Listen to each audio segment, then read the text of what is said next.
Shalom to all my brothers and sisters worldwide.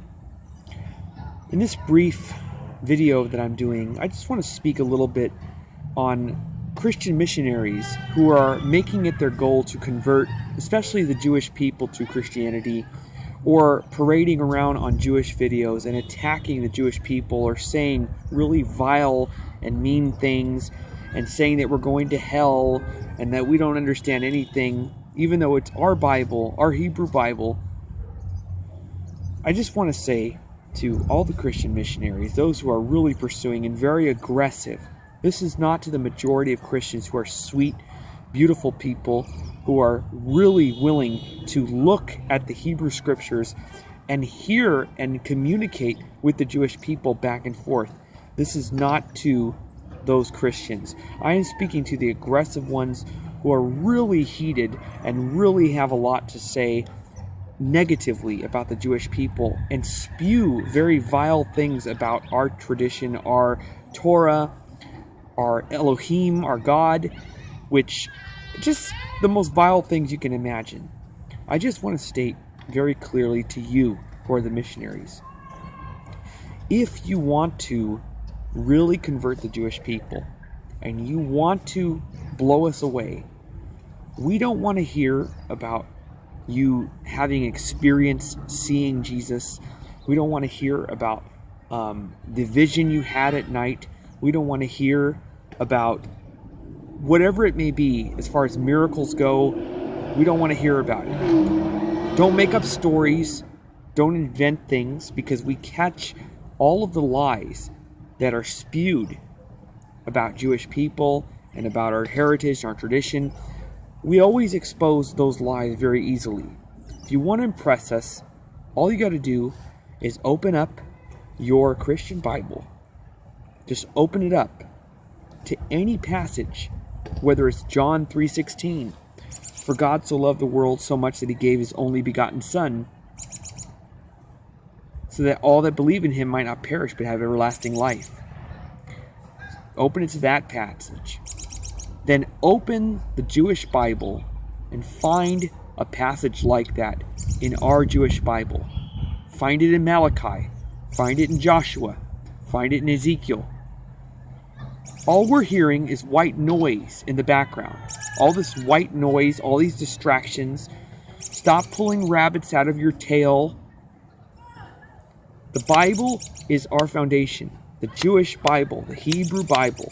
If you're not speaking about the Bible, don't even waste your time. It's about the scriptures, especially for Karaite Jews, as myself. If you want to impress me, let's open the scripture and let's have a real conversation. Don't tell me about your experience. Don't tell me about your miracles. That's fine. Every religion, let me tell you something. Every religion and every belief has miracles, experiences, life-changing ordeals. Everybody claims it.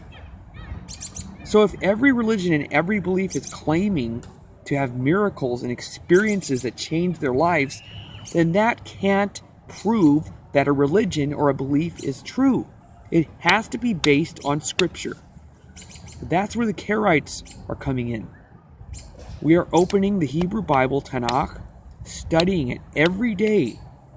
I study for hours a day, deep meditation and reflection on the Scripture, in context, every day. So that when someone does misquote my Scripture, I will catch you and I will expose that this is incorrect and this is falsehood. I'm not making my videos to attack people, nor do I care to go back and forth debating ignorant people who have vile things and lie in order to have people or mislead people to believe in their idea of who God is and who the Messiah is. Let's go back to the scripture.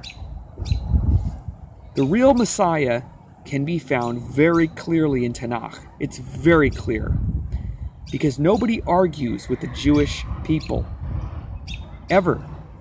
Everyone agrees, both Jew and Christian, that our Tanakh, the passages that we believe the chapters that we believe that are really talking about the Messiah, nobody argues.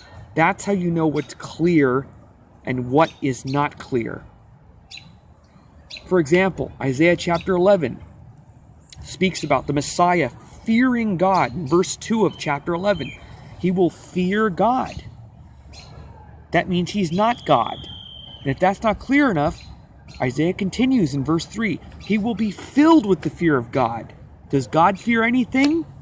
I don't think so.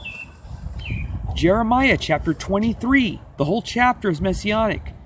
Speaking about the Messiah, in his days Judah will be safe, and Israel will dwell in security. Is that happening today? No.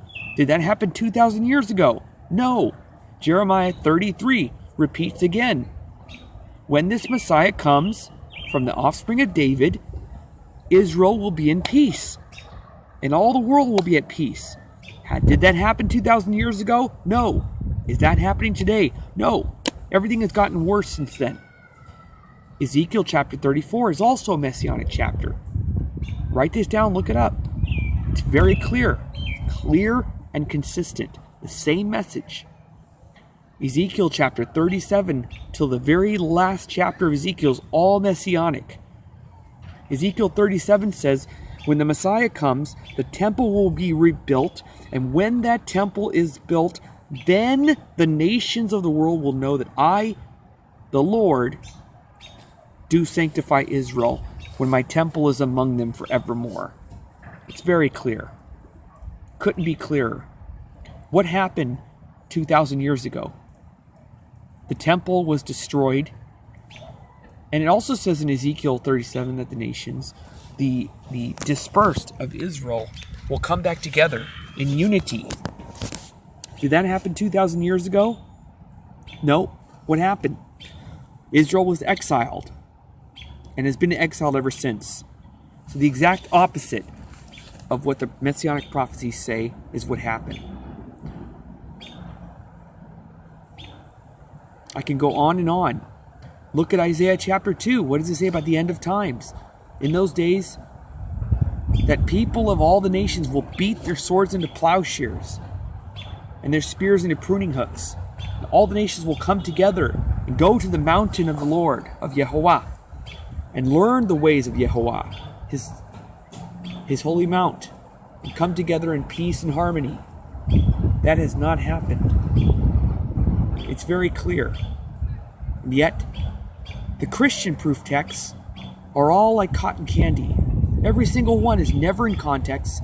The chapters or the passages are not even speaking about the Messiah. The context is not about the Messiah. What they do is they parachute down and find sound bites that sound like Jesus and present them as proof texts. But they're not. They're illusions. So, study Tanakh. Study every day. Tanakh will lead you to the truth. Don't begin with your conclusions. Study Tanakh. When you study really, really deeply Tanakh, then judge the New Testament for what it is and see if it adheres to the message of Elohim, of God, in the Hebrew Scriptures. Do the work. Study, study, study. Shalom. Have a blessed evening, and I hope to see you soon.